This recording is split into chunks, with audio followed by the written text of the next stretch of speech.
तो look here, एक बार रेकर करेंगे सभी को, देखो इनका कॉपी करना है, करते रहो। चलो सारे बच्चे बताना प्लीज, ए क्या चीज में कन्वर्ट हुआ, बी और सी में।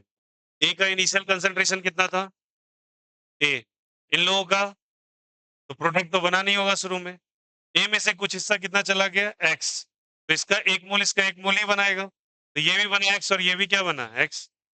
बताओ रेट लॉ क्या होता है, बोलो। dx बाय dt, प्लस या माइनस, क्यों प्लस, प्रोडक्ट है तो प्रोडक्ट पॉजिटिव है negative, directly proportional to A minus X पे पावर जीरो, क्योंकि रिएक्टांट है, पावर में जीरो, क्योंकि कौन सा ऑर्डर पढ़ रहे हैं, जीरो ऑर्डर में n का वैल्यू कितना होता है, जीरो। साइन ऑफ प्रोपोर्शनलिटी हटाएंगे, के आएगा क्या, के is the rate constant, A minus X पे पावर जीरो का वैल्यू कितने के बराबर, वन। तो dx बाई dt किसके बराबर, के। क्रॉस मल्टीप्लाई कर दिया, तो dx equal to K into dt। Integrating on इधर साइड, कौन सा इंटीग्रेशन चल रहा है, इंडेफिनिट या डेफिनेट। इंडेफिनिट में क्या ऐड करते हैं, इसीलिए क्या ऐड किया, एक्स बराबर किसके बोलो, के टी। टी का वैल्यू कितने के बराबर, zero. T is equal to zero का मतलब हुआ जब समय जीरो था तो एक्स का वैल्यू कितना था, जीरो। रख दिया इसमें, तो सी का वैल्यू कितने के बराबर आ गया, जीरो। तो सी का वैल्यू जीरो के बराबर आ गया। X equal to K T, T का वैल्यू कितने, सी का वैल्यू कितने के बराबर, जीरो। तो एक्स का वैल्यू किसके बराबर, के टी के बराबर। ओके, बोलो यस और नो। इस इक्वेशन में पुट किया, सी का वैल्यू जीरो, तो एक्स की वैल्यू टू के टी आ गया। एक्स किसका कंसंट्रेशन है, प्रोडक्ट का। टाइम के साथ कैसा रिलेशन है, डायरेक्ट और इनवर्स का। और बताओ वक्त के साथ कंसंट्रेशन ऑफ प्रोडक्ट बढ़ेगा घटेगा, इसीलिए इंक्रीजिंग ग्राफ। डिक्रीजिंग क्यों, क्योंकि वक्त ऑफ रिएक्टेंट के साथ का वैल्यू घटेगा या बढ़ेगा, घटेगा। Rate of change of product और कंसंट्रेशन ऑफ रिएक्टेंट के बीच में ग्राफ प्लॉट किया, कैसा रिलेशन है बोलो, डायरेक्ट का। पावर में क्या है, जीरो, डिपेंडेंट नहीं होगा, इसीलिए straight line parallel to X axis. कोई दिक्कत, कोई आपत्ति, is the whole concept is clear. बोलो आया नहीं आया, चलिए लिखिएगा नेक्स्ट।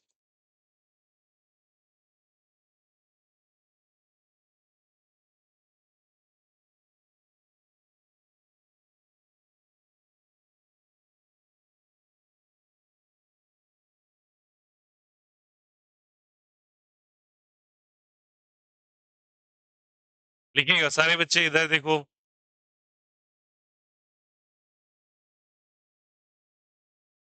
आपका ए का वैल्यू कितना है बोलो, ए डैश का value, A minus K T. ध्यान देना सभी को, ए माइनस क्या चीज, ये कंसंट्रेशन ऑफ रिएक्टेंट है आफ्टर टाइम टी, बोलो हाँ या ना। A is the initial concentration of reactant, और टी क्या है बोलो, टाइम। सभी का हो गया लिखा हुआ। चलो अब बताना, अगर मैं बोलता हूँ ए डैश का वैल्यू बच्चा ए बटा टू हो गया, ए बाई टू मतलब क्या हो गया, इनिशियल वाले का 50%, बोलो हाँ या ना। तो क्या कह सकते हैं इसको, 50% ऑफ कौन सा कंसंट्रेशन बोलो, इनिशियल कंसंट्रेशन। शुरुआती का आधा हो चुका है, तो मैं पूछता हूं ये आधा होने में कितना समय लगेगा। क्या बोला, मान के चलो इनिशियली एक रिएक्शन हुआ जिसमें तुम्हारा concentration level 100 ml, 100 capital M का था, ठीक है। कभी ना कभी वक्त आते के साथ वो 50 पे पहुंचेगा, वो 100 से 50 आने में जो समय लगेगा उसको, उस टाइम को हम लोग कहते हैं हाफ लाइफ। क्या कहते हैं बोलो, हाफ लाइफ वो टाइम होता है जहां पे initial concentration of reactant decrease करके कितने पे चला आता है, 50% पे। तो ए डैश का वैल्यू कितने के बराबर, ए बाई टू के बराबर रख दीजिए। ए बाई टू क्या होगा बोलिए, ए इज इक्वल टू क्या हो जाएगा, के टी हो जाएगा। अब टी की जगह हम रखेंगे ऐसे करके, सारे बच्चे ध्यान देना, टी 1/2। 1/2 का कोई मीनिंग नहीं है, बस रिप्रेजेंटेशन है, और इसको हम लोग कहते हैं हाफ लाइफ। क्या कहते हैं बोलो, what is the meaning of half life सारे बच्चे, एक ऐसा टाइम जहां पे कंसंट्रेशन कितने पे रिड्यूस हो जाए, कितने पे, 50%। मतलब अगर वो 100 m था तो फॉल डाउन होके कहां पे चला आना चाहिए, 50 m पे। क्या ये बातें क्लियर है क्या, तो चलिए करेंगे यहाँ से, ए बाई क्या हो जाएगा, टू। तो लुक हियर कितना हो जाएगा बोलो यहाँ से, ए बाई टू, और यहाँ पे क्या हो जाएगा, ए, के इन टू। ठीक है, जगह क्या लिखेंगे बोलो, टी हाफ। लिखेंगे क्या, अब बताओ यहाँ से, अच्छा हाँ लिख दिया टी हाफ। ट्रांसफर कीजिए, A by two minus A is equal to minus K T half हो जाएगा। अब एलसीएम ले लोगे, A minus two A by two is equal to minus K T half. अब ये टू टू कैंसिल मत कर देना, फिर से मैं बता रहा हूँ ये क्या है बोलो सारे बच्चे, रिप्रेजेंटेशन है बस। क्या है बोलो, रिप्रेजेंटेशन है, कोई इसका मीनिंग नहीं होता, ठीक ना। ऐसा नहीं टू को फिगर आउट करके काट दीजिएगा कल के दिन जाके। ये कितना हो जाएगा बोलो, A minus two A minus A by two is equal to minus K T half हो जाएगा क्या। तो ये लिखा है ऐसे करके, तो माइनस माइनस क्या हो गया प्लस, तो क्रॉस मल्टीप्लाई कीजिएगा तो क्या हो जाएगा, ए बाई टू बराबर के टी हाफ, हाँ या ना, क्रॉस मल्टीप्लाई ए बटा टू के इज इक्वल टू क्या हो जाएगा, T half. And T half is called as कौन सा लाइफ, कौन सा लाइफ हाफ, कौन सा लाइफ कहलाएगा। तो ये हाफ लाइफ आ गया, ये फॉर्मूला है। ये लाइफ वो लाइफ है जहां पे 50% कंसेंट्रेशन होता है। अब मैं तुमसे एक सवाल पूछता हूँ, इस एक्सप्रेशन पे गौर कीजिए और बताइए क्या ये एक्सप्रेशन रिप्रेजेंट कर रहा है कि ये कांस्टेंट क्वांटिटी है वेरिएबल क्वांटिटी, इतना ही बता दो। हाफ लाइफ एक कांस्टेंट क्वांटिटी है वेरिएबल क्वांटिटी है, हाफ लाइफ इज कांस्टेंट और वेरिएबल। कैसे आपने पता किया ये कांस्टेंट है, बोलिए बोलिए। हाँ, ये कांस्टेंट है या वेरिएबल है, initial concentration of reactant is constant और वेरिएबल, कांस्टेंट। अगर ये कांस्टेंट है तो सारे बच्चे बताना, अगर ये कांस्टेंट है तो ऑब्वियस ही बात है ए तो चेंज होने वाला है नहीं, ये फिक्स होता है, और टू भी क्या है, फिक्स है। तो हाफ लाइफ एक फिक्स्ड क्वांटिटी होती है, कैसी क्वांटिटी, फिक्स्ड क्वांटिटी। तो हाफ लाइफ इज बेसिकली एक कैसा क्वांटिटी, कांस्टेंट क्वांटिटी है, कैसा क्वांटिटी है। और आगे चल के आप देखेंगे कुछ रिएक्शंस के अंदर ये वेरिएबल क्वांटिटी में चेंज हो जाएगा, ठीक है। तो अगर सारे बच्चे बताना उसी बेसिस पे, हाफ लाइफ का अगर मुझे ग्राफ प्लॉट करना पड़े ए के साथ तो कैसा ग्राफ बनेगा बोलो, कैसा बनेगा, कांस्टेंट या वेरिएबल। क्योंकि भैया हाफ लाइफ तो कांस्टेंट होता है ना, बोलो हाँ या ना। It's a constant quantity because A खुद में क्या है, कांस्टेंट। तो ये कांस्टेंट क्वांटिटी है क्योंकि ये क्या है बोलो खुद में, बोलो हाँ या ना। इनिशियल कंसंट्रेशन चेंज नहीं होता है गिवन इनिशियल कंसंट्रेशन के लिए। अच्छा एक मिनट, और ऐसे करके लिख देना, और given initial concentration of reactant. मैं जितने ये बता रहा हूँ बच्चे, ये चैप्टर बहुत इंपॉर्टेंट है, एक एक चीज को बहुत अच्छे से समझिएगा। और ये चैप्टर लगभग टोटल बता रहा हूँ 7 नंबर का आएगा, ठीक ना, 7 मार्क्स का है बोर्ड में।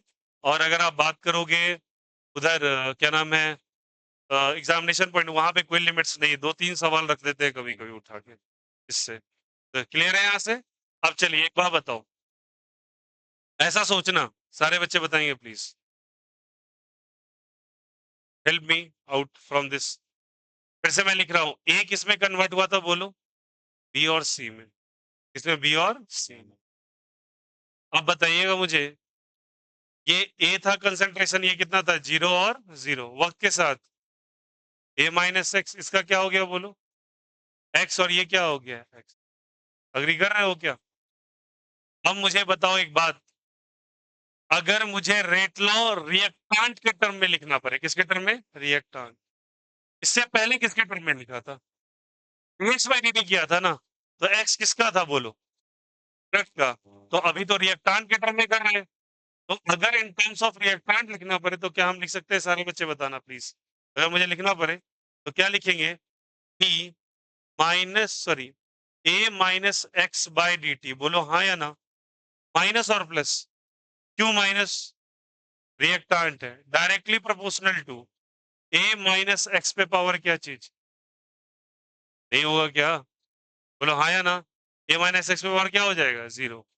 तो बताओ साइन ऑफ प्रोपोर्शनलिटी हटाएंगे तो क्या डालेंगे बोलो, कांस्टेंट या वेरिएबल।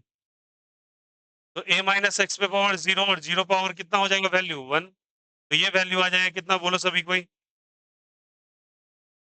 तो क्या आ जाएगा क्या, हाँ या ना। अब थोड़ा माइनस साइन को अंदर लेके जाओ, क्या हो जाएगा बोलो? Minus D A by D T और माइनस माइनस प्लस, तो क्या लिखेंगे? D X by D T का वैल्यू किसके बराबर? के। ए कांस्टेंट या वेरिएबल? कांस्टेंट का डिफरेंशिएशन, तो कितना आ जाएगा बोलो? D X by D T is equal to क्या आ जाएगा? के। आ गया ना? D X by D T is equal to क्या आ गया? के। यहाँ तक कोई दिक्कत, कोई आपत्ति? अब सारे बच्चे वही काम करेंगे जो बताएंगे। डी एक्स बाई क्या चीज? D X by D X equal to K into क्या हो जाएगा? D T. इंटीग्रेटिंग ऑन इधर साइड, same process. X equal to K T plus क्या चीज? सी। के टी प्लस क्या चीज? सी। है ना? अब एक बात बताओ मुझे, जब टी का वैल्यू जीरो था, टी का वैल्यू कितना था? जीरो। टी का वैल्यू अगर जीरो था तो सी का वैल्यू कितना होगा? सॉरी, एक्स का वैल्यू कितना होगा? जीरो।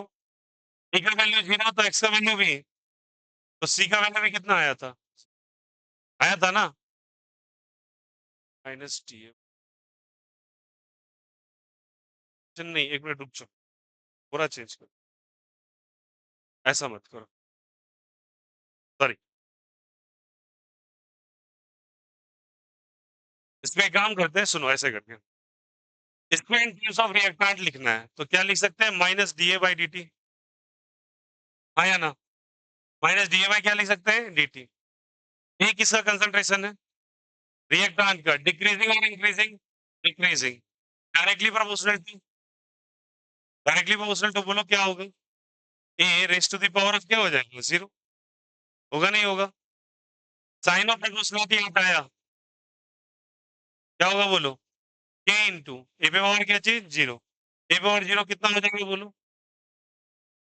तो minus D A by D T is equal to K into क्या आ जाएगा? वन। मतलब के, तो minus D A is equal to क्या आ जाएगा? के इंटू। अग्री कर रहे हो क्या? फर्दर मैं बताऊं, ट्रांसफर करता हूँ तो डी ए बराबर क्या हो जाएगा? माइनस के डी टी। लुक हियर, किसके टर्म में लिख रहे हैं अभी? रिएक्टेंट या प्रोडक्ट? रिएक्टेंट। अब चलिए बताते चलिएगा सारे बच्चे, हटाए। अब इंटीग्रेटिंग ऑन इधर side, D A minus K into क्या हो जाएगा? D T. ए का integration A minus K T plus क्या हो जाएगा? सी। बोलो हाँ या ना? अब सारे बच्चे बताओ प्लीज, जब टी का वैल्यू जीरो था, टी का वैल्यू क्या था? जीरो। टी का वैल्यू जीरो था तो ए का वैल्यू कितना आया था बोलो? ए का वैल्यू एक्स था क्या? एक, जब टी का वैल्यू कितना था बोलो? जीरो। तो ए का वैल्यू तो एक ही बराबर ही है, अरे हाँ या ना? T is equal to zero पे ए का वैल्यू ए के बराबर, और T is equal to two पे ए का वैल्यू ए माइनस एक्स के बराबर, हाँ या ना? तो टी का वैल्यू जीरो, ए का वैल्यू किसके बराबर? ए के बराबर। तो क्या रखेंगे बोलो? टी का वैल्यू ए के वैल्यू ए के बराबर। अच्छा बताओ, इसको रखेंगे तो क्या रखेंगे बोलो? यहाँ से ए की जगह ए रखें क्या? माइनस के टी की जगह प्लस क्या आ जाएगा बोलो? सी। तो सी का वैल्यू किसके बराबर? सी का वैल्यू किसके बराबर? ए के बराबर। यहाँ तक कोई दिक्कत, कोई आपत्ति? Is the concept clear? C का वैल्यू किसके बराबर? ए के बराबर। नो, ये क्या है, सारे बच्चे ध्यान देंगे। अगर ये है ऐसा, तो अगर मुझे लिखना पड़े ये, सुनो सभी कोई ध्यान देना, जब टाइम का वैल्यू था, टाइम का वैल्यू कितना था? टी था, तो कंसंट्रेशन ऑफ रिएक्टेंट कितना आया था बोलो? ए माइनस एक्स या एक्स? ए माइनस एक्स रखेंगे क्या? इज टू क्या हो जाएगा? Minus K T. बोलो हाँ या ना? और सी का वैल्यू किसके बराबर? तो क्या यहाँ पे ए लिख देंगे? बोलो हाँ या ना? इस कंसेप्ट इज क्लियर? बोलो यार, रख सकते हैं ना इसको? ये कब का कंसंट्रेशन है? कंसंट्रेशन है टाइम टी, और ये कब का कंसंट्रेशन है? Initial concentration. तो आप मेरी बात को समझिएगा, इसको हम कंसंट्रेशन एट जीरो टाइम लिख सकते हैं क्या? और इसको क्या लिख सकते हैं? कंसंट्रेशन एट कौन सा टाइम? T time. अरे हाँ या ना? फिर से एक बार रिकॉर्ड करना चाहेंगे, किसके टर्म में लिखा है बोलो? रिएक्टेंट या प्रोडक्ट? माइनस और प्लस, साइन ऑफ प्रोपोर्शनल का हटाया तो क्या आया? क्या ए का वैल्यू कितना था? जीरो। वन आया, क्रॉस मल्टीप्लाई किया, इंटीग्रेट किया, यहां तक सही है? ए का इंटीग्रेशन ए के इंटू डी टी का के टी प्लस का चीज सी। अब सुनिएगा सारे बच्चे, ए का वैल्यू कितना रखा? तो ए का वैल्यू किसके बराबर ए, मैंने टी का वैल्यू 0 रखा क्या ना, तो सी का वैल्यू किसके बराबर आ गया ए के, मैंने इसी एक्सप्रेशन में इसकी जगह क्या रख दिया है ए, और इसकी जगह क्या रख दिया है ए माइनस एक्स। मेरे कहने का मतलब जब टाइम टी था तो कंसंट्रेशन कितना था क्या, और इनिशियल कंसंट्रेशन का वैल्यू कितना था ए, ठीक है। अब बताओ इसको कंसंट्रेशन एट टाइम टी लिखा जा सकता है, इसको कंसंट्रेशन एट टाइम टी लिखो, इज इक्वल्स टू सारे बच्चे माइनस के टी, इसको कंसंट्रेशन एट टाइम क्या लिखेंगे जीरो, बोलो हाँ या ना, जीरो टाइम में ए कंसंट्रेशन और टी टाइम में कैसा कंसंट्रेशन ए टी, अरे बोलो यस और नो। तो बताओ अगर मुझे के का एक्सप्रेशन निकालना पड़े यहां से तो इसको इधर ट्रांसफर करेंगे तो क्या आ जाएगा बोलो, ए टी माइनस सारे बच्चे A naught is equal to minus K T, हाँ या ना, माइनस साइन को इधर ट्रांसफर करो तो ये प्लस और ये क्या चीज माइनस, तो ये माइनस ए टी प्लस क्या हो जाएगा A naught is equal to K T आएगा, हाँ या ना।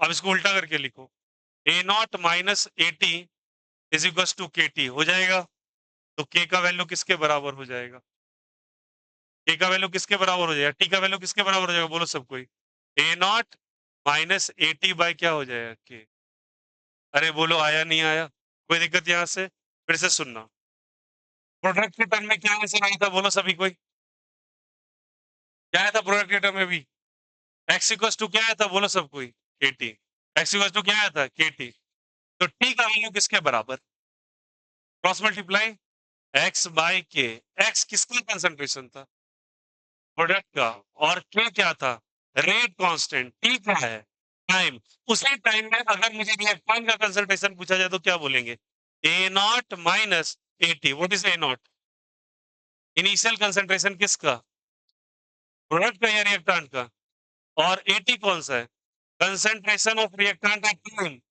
टी, और के क्या है कांस्टेंट, तो ये टाइम का formula in the terms of reactant और ये टाइम का formula in the terms of, आया नहीं आया, कोई दिक्कत यहां से, हालांकि दोनों रिजल्ट्स आपको सेम ही आएंगे बट दोनों का अपना इंडिविजुअल एक्सप्रेशन है।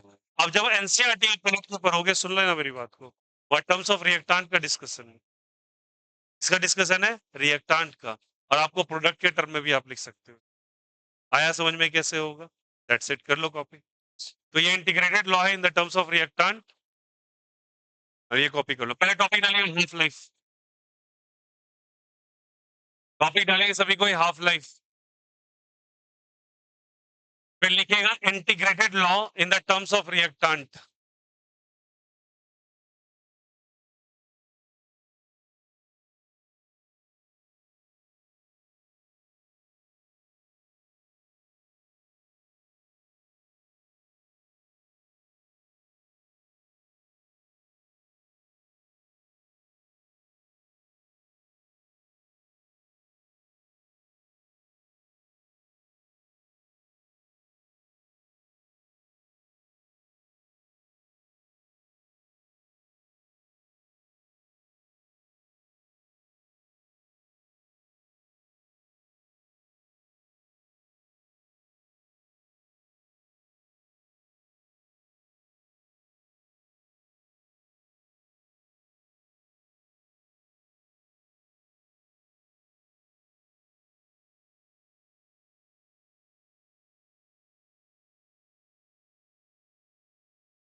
लास्ट सीट कॉपी कीजिए।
बातें बाद में कर लेंगे इसलिए टाइम लगता है लिखने में।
लास्ट सेट फोन बंद कीजिए।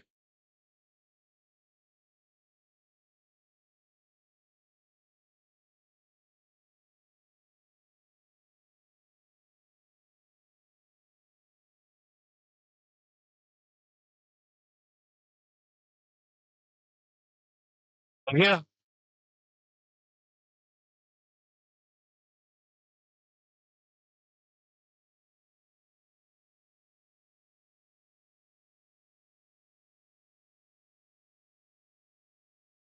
हाँ चलो भाई, देखो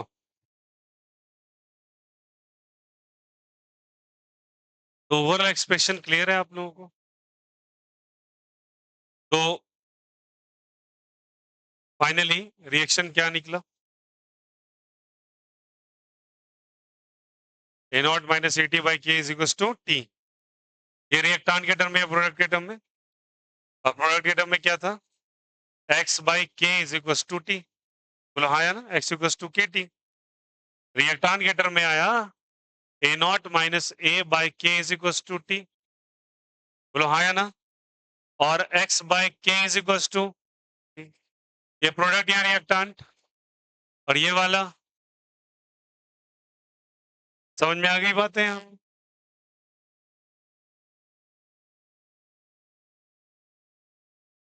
अब समझना इस चीज को, यहां तक कोई दिक्कत? ठीक ना?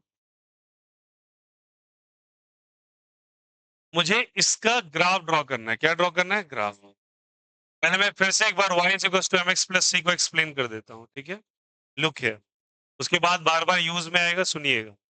अगर कहीं पे मैं ऐसा इक्वेशन लिख के देखूं आपको, y is equal to mx plus c, ठीक है?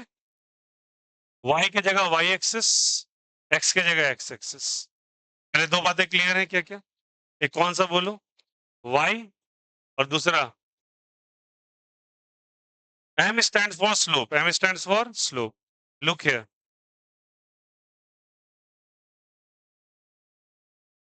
एक ग्राफ बनाया, सारे बच्चे समझना। m का मतलब होता है बच्चे tan थीटा से। क्या चीज जल्दी बोलो? अब ये tan थीटा क्या है? आपको इस ग्राफ का के बॉटम लाइन से एक लाइन ड्रॉ करना पड़ेगा जो कि x के पैरेलल है। बना दिया। अब उसका उसी लाइन के साथ एंगल ले लो। ले लिया एंगल। जो भी एंगल आपने लिया है उसका कौन सा थीटा? इसी को कहते हैं m, और m stands for slope. m का मतलब क्या चीज से होता है? और c के बच्चे कहते हैं इंटरसेप्ट। क्या कहते हैं बोलो? इंटरसेप्ट का मतलब होता है कि ये लाइन, ब्लू लाइन कितनी दूर जाके कट कर रहा है इसको, ठीक ना? अगर ऊपर कट कर रहा है तो प्लस, और नीचे कट कर रहा है तो minus. This call is intercept, जो कि पॉजिटिव या निगेटिव है? पॉजिटिव। अब क्लियर है? बोलो हाँ या ना। इंटरसेप्ट प्लस या माइनस? और y का वैल्यू y एक्सिस, x का वैल्यू x एक्सिस ये होगा। अब आप ही बताना, थोड़ा सा और एक प्रैक्टिस करवाता हूँ। ये y एक्सिस है, कौन सा एक्सिस? बताओ इंटरसेप्ट इसका माइनस है या प्लस है? कैसे पता चला? ओरिजिन के किधर कट कर रहा है? नीचे। तो माइनस सी या प्लस सी? एंगल एक्स के साथ या वाई के साथ? एक्स के साथ। ठीक है। और एक बात, अगर थीटा का वैल्यू लेस देन 90 डिग्री है तो एम पॉजिटिव होगा। एम क्या होगा? और थीटा का वैल्यू ग्रेटर देन 90 है तो एम निगेटिव। ये उन बच्चों के लिए बताया है जिनको नहीं आता है केवल। ठीक है। मैं फिर से रिकॉर्ड कर दिया इंटरसेप्ट और स्लोप का क्या मीनिंग। ठीक है। यहां बताओ दोनों केसेस में थीटा ग्रेटर देन 90 या लेस देन 90? यहां भी लेस देन 90 और यहां भी, तो एम प्लस या माइनस? प्लस। और यहां भी एम। समझ में आ गया? अब सेम केस को अप्लाई करते हैं यहाँ पे। मेरे पास ये क्वेश्चन दे रखा है और कंसंट्रेशन है टाइम टी, सॉरी ये ऐसे है, इज इक्वल्स टू किसका वैल्यू? टी का। थोड़ा इस एक्सप्रेशन को लिखते हैं। एक्चुअली ये एक्सप्रेशन था A naught minus A T cross multiply is equals to K T. हाँ या ना? अब इसको उधर ट्रांसफर करो तो माइनस ए टी बराबर क्या हो जाएगा? माइनस ए नॉट प्लस के टी होगा ना? माइनस साइन उधर ट्रांसफर कीजिए, ए टी बराबर प्लस ए नॉट माइनस क्या हो जाएगा? के। बोलो हाँ या ना। प्लस ए नॉट माइनस क्या हो जाएगा? के। तो ए टी बराबर उल्टा करके लिखो, minus K T plus A not. लिख सकते हैं ऐसे क्या? के टी को पहले और ए नॉट को बाद में। अब बताइए, आइडिया लग रहा है किससे कंपेयर होगा ये ग्राफ? क्या इस इक्वेशन से हो सकता है कंपेयर? बोलो हाँ या ना। हो सकता है ना? तो क्या लिखेंगे बोलो सभी कोई? इसका ग्राफ अगर मुझे बनाने के लिए कहा जाए, कंसंट्रेशन केटी बराबर क्या है बोलो सभी कोई? माइनस केटी प्लस क्या लिखा बोलो? A not. तो y बराबर क्या लिखेंगे बोलो? एम एक्स प्लस सी लिखेंगे क्या?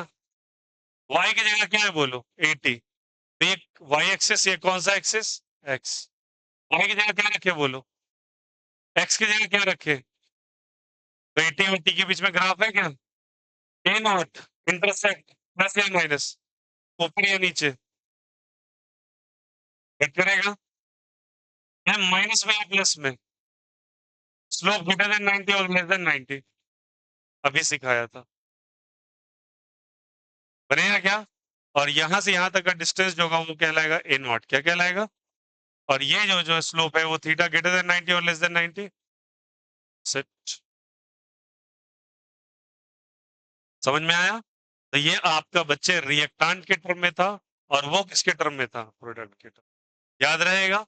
अब इसी एक्सप्रेशन से एनसीईआरटी में हाफ लाइफ निकाल लिया। क्या निकाल लिया? हाफ लाइफ आप कैसे निकालेंगे बोलो? A naught minus A T by क्या है बोलो? A is equal to T, है ना? हाफ लाइफ में क्या करेंगे आप बोलिए? कंसंट्रेशन लेवल कितने पे फॉल डाउन होगा? 50%। मतलब एटी का वैल्यू कितना आ जाना चाहिए था बोलो?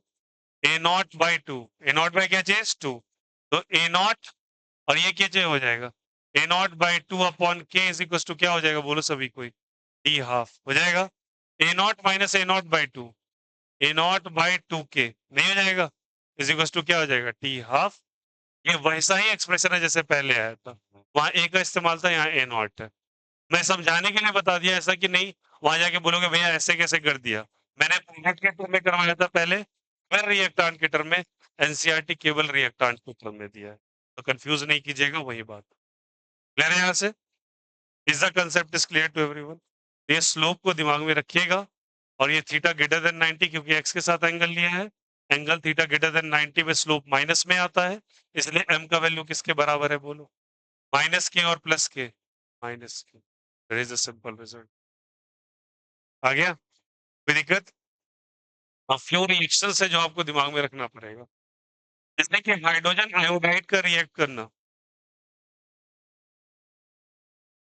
H2 प्लस I2 का फॉर्मेशन फर्स्ट ऑर्डर रिएक्शन होता है। अमोनिया N2 प्लस क्या चीज? H2 NH3। ये अगेन एग्जांपल किसका? This are example of what first order. क्या चाहिए? First order. अब तो तुम बोलोगे कैसे फर्स्ट ऑर्डर? यहाँ पे 2 लगा हुआ है ना, पीएच आप रेट ऑफ रिएक्शन लिखेंगे पावर में 2 लिखेंगे, तो क्या आएगा फर्स्ट ऑर्डर? मैंने क्लियरली बोला था, इट मे और may not be equal to stoichiometric coefficients. जरूरी है कि 2 के बराबर? ऐसा जरूरी? ऑर्डर का डेफिनेशन पढ़िएगा। यहाँ मतलब 3 और 1 4 हो जाना चाहिए फिर तो, और 4 तो ऑर्डर होता ही नहीं है। मैक्स टू मैक्स 3 तक जाएगा, यहाँ कितना ऑर्डर हो रहा है? ठीक ना? तो 4 ऑर्डर पॉसिबल है क्या? स्टोसियोमेट्रिक कोफिशिएंट के बराबर हो भी सकता है, नहीं हो सकता।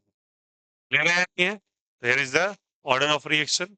और एक बात याद रखिएगा, that is called as a radioactive reactions. कौन सा रिएक्शन? याद रखना, ये सारी बातें रेडियो एक्टिविटी नाम के चैप्टर के अंदर करवाऊंगा वापस, और उस समय इतना इंटरप्रेट नहीं करूंगा, वहां डायरेक्ट बोलूंगा हाफ लाइफ का ये फॉर्मूला है। याद रखिएगा। हम लोग जीरो ऑर्डर कर रहे हैं ना? ये जीरो ऑर्डर नहीं, first order, sir zero order ये ले रहे हैं यहाँ से। फर्स्ट ऑर्डर का रेडियो एक्टिविटी एग्जाम्पल है। तो रेडियो एक्टिविटी के अंदर हम जब फर्स्ट ऑर्डर करेंगे, समझ में आ गया कैसे करना है? याद है? तो कुछ बातें मेरे साथ लेकर कर लेना। पहला बात, इंटीग्रेशन के अंदर क्या कांस्टेंट ऐड होगा या नहीं होगा? ऐड होगा। कुछ ना कुछ कंडीशन रख के उस सी का वैल्यू निकाला जाएगा, वापस से उसी इक्वेशन में रख दो, एक नया इक्वेशन फ्रेम हो जाएगा। पहला चीज। सेकंड वन, स्लोप और इंटरसेप्ट का जानकारी फिनिश होना चाहिए। इंटरसेप्ट कौन से एक्सिस पे होता है, वाई पे या एक्स पे? इंटरसेप्ट वाई पे, और स्लोप एक्स पे। इंटरसेप्ट अगर ऊपर कट किया तो प्लस या माइनस? नीचे। हम लोग एंगल किसके साथ लेते हैं, एक्स के साथ या वाई के साथ?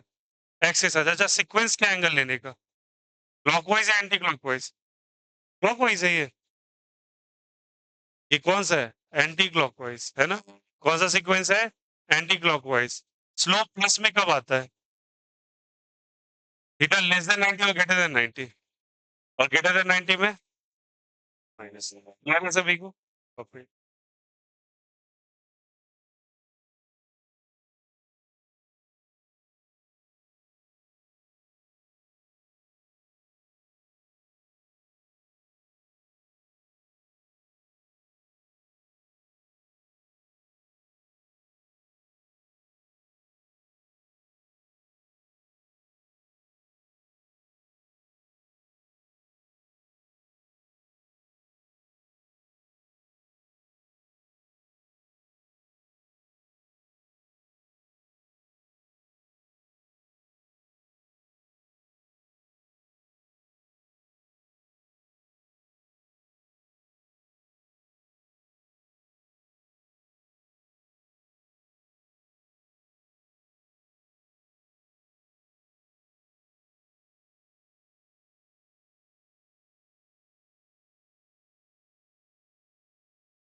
Copy it.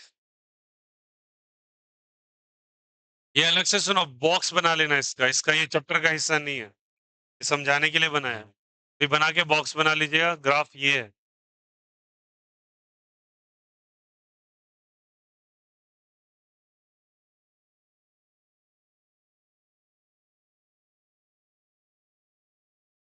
Ji order clear है सभी को?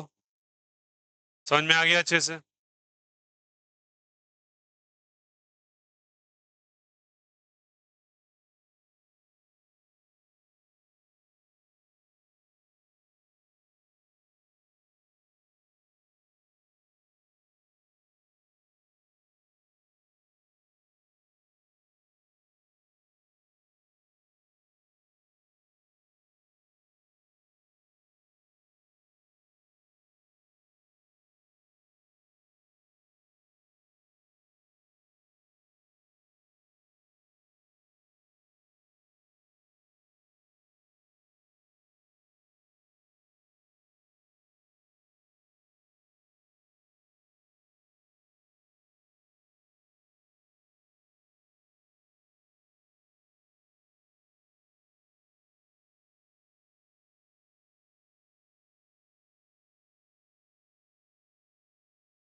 एनसीईआरटी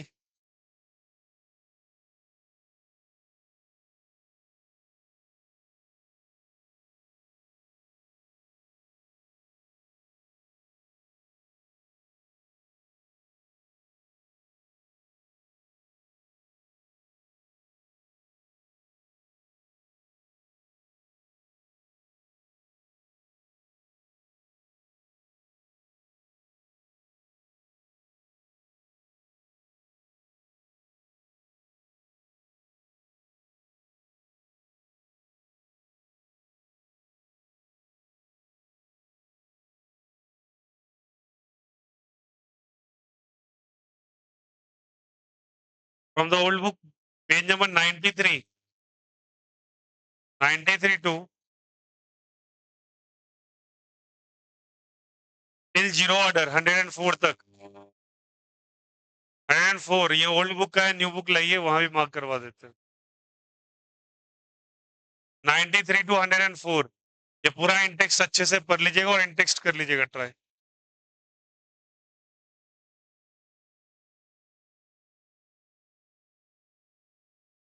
जो बच्चे का नया बुक है शुरू से लेके जीरो ऑर्डर जहां पे मिलेगा उसका पूरा कर लीजिएगा, उसके बाद फर्स्ट ऑर्डर है। ओके, सब कुछ आपके कॉपी में प्रेजेंट है एज इट इज, अच्छे से ट्राई कीजिएगा, गलती ना हो।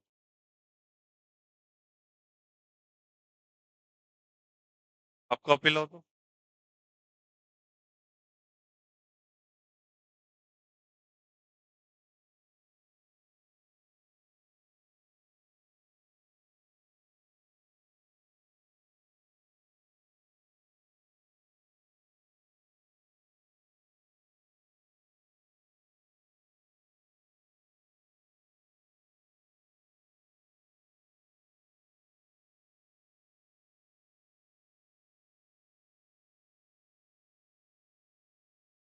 आज कहाँ से लिखे, यहाँ से लिखे,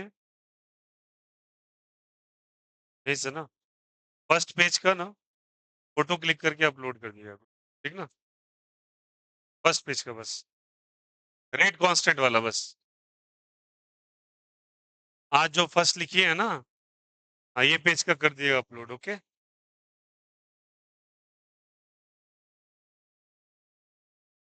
तो जीरो ऑर्डर में किसी को कोई दिक्कत नहीं है? समझ में आ गया कैसे करना है? एक बार जरूर रिवाइज कीजिएगा इसको घर पे वापस से। ओके नेक्स्ट क्लास से पहले से प्रैक्टिस करवाएंगे और नेक्स्ट क्लास डाउट ले लेंगे आपका सारा। एनसीईआरटी में जो टेक्स्ट आएगा प्लीज बना लीजिएगा वो। टेक्स्ट वाली क्लास में पहले डाउट लेंगे फिर क्लास स्टार्ट करेंगे। ओके चलो कर लो।